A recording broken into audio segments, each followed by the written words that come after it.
of course, we had the 2007-2008 financial crash, whose effects are still with us. But more importantly, I suppose, just before COVID in August 2019, the now infamous meeting at Jackson Hole, Wyoming, of some of the world's most powerful international financiers, including Mark Carney, who is on record there as saying that the international monetary and financial system, as we know it, is about finished.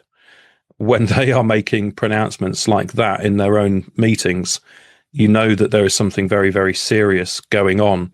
And so the bigger picture that I argue across both books is that in this context of the crisis of capitalism, mounting discontent among the masses, there were large protests in 1 in 5 countries in 2019. In many ways, the writing is on the wall for the ruling class that their existing model of control is no longer fit for purpose and something else is needed. And so in the 1930s,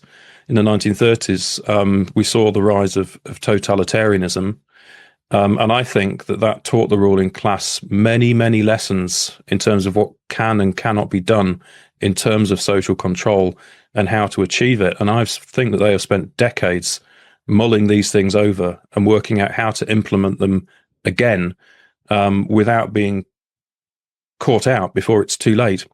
And so in 2020, we see a similar kind of response to this crisis in the system, which is essentially to say it's time to pull the plug on the old order, fiat currencies, liberal democracy, etc., the kind of mass propaganda system for mind control purposes.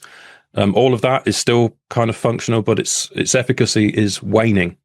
And fundamentally, a whole new system is needed. And it needs to be, from the ruling class perspective, it needs to be a totalitarian control system because they are numerically so few compared to the rest of the global population.